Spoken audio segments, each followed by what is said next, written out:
ದೆಹಲಿಯ ನೀರಿನ ಬಿಕ್ಕಟ್ಟಿನ ಕುರಿತು ಮುಖ್ಯಮಂತ್ರಿ ರೇಖಾ ಗುಪ್ತಾ ನೀಡಿರುವ ಹೇಳಿಕೆಯೊಂದು ಇದೀಗ ಸಾಮಾಜಿಕ ಜಾಲತಾಣಗಳಲ್ಲಿ ತೀವ್ರ ಟೀಕೆ ಮತ್ತು ಗೇಲಿಗಳಿಗೆ ಗುರಿಯಾಗಿದೆ.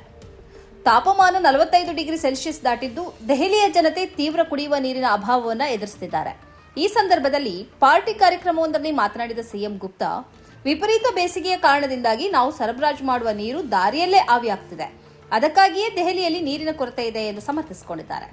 पानी की कितनी दिक्कत अभी हो रही है आजकल के समय में, जब इतनी भरी गर्मी पड़ रही है.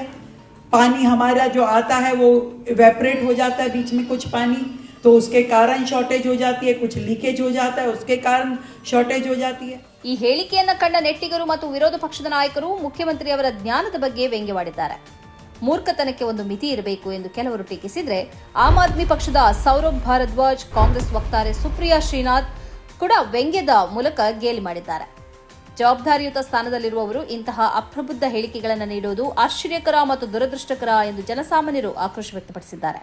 ನಮ್ಮ ಗಟರ್ ಗ್ಯಾಸ್ ತಯಾರಿಸುವ ಚಾಯ್ವಾಲಾ ಅನೇಕ ವಿಜ್ಞಾನಿಗಳನ್ನ ಮಂತ್ರಿಗಳು ಮತ್ತು ಸಿಎಂಗಳಾಗಿ ಸೃಷ್ಟಿಸಿದ್ದಾರೆ.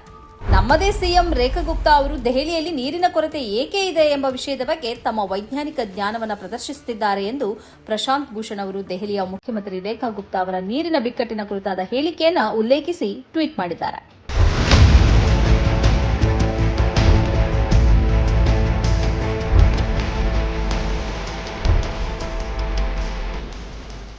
ತಜ್ಞರ ಪ್ರಕಾರ ದೆಹಲಿಯ ನೀರಿನ ಬಿಕ್ಕಟ್ಟಿಗೆ ಕೇವಲ ಆವಿಯಾಗುವಿಕೆ ಮಾತ್ರ ಕಾರಣವಲ್ಲ, ಬದಲಾಗಿ ಪೂರೈಕೆಯಲ್ಲಿನ ವಿವಾದಗಳು, ಪೈಪ್ಲೈನ್ಗಳಲ್ಲಿನ ಸೋರಿಕೆ ಮತ್ತು ಹಳೆಯದಾದ ಮೂಲಸೌಕರ್ಯಗಳ ನಿರ್ವಹಣೆಯ ವೈಫಲ್ಯವೇ ಮುಖ್ಯ ಕಾರಣಗಳಾಗಿವೆ.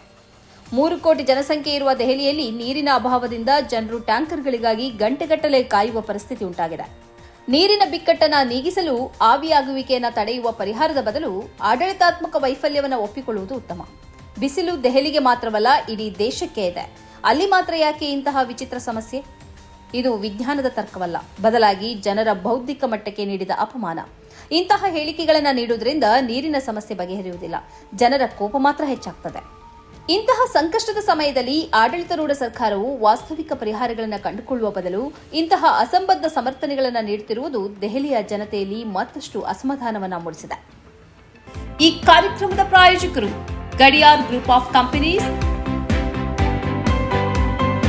specialized in piling and shoring, engineering consultancy, firefighting, steel structures, real estate. Office, SIT Tower, Silicon Oasis, Dubai, UAE. ಸ್ನೇಹಿತರೆ, ನಿಮ್ಮ ಅದ್ಭುತ ಬೆಂಬಲದಿಂದ ಸನ್ಮಾರ್ಗ ನ್ಯೂಸ್ ಚಾನೆಲ್ ಈಗ 2 ಲಕ್ಷ ಸಬ್ಸ್ಕ್ರೈಬರ್ಗಳನ್ನು ದಾಟಿದೆ. ಇದು ನಮ್ಮ ಯಶಸ್ಸಲ್ಲ, ಇದು ನಿಮ್ಮ ಯಶಸ್ಸು.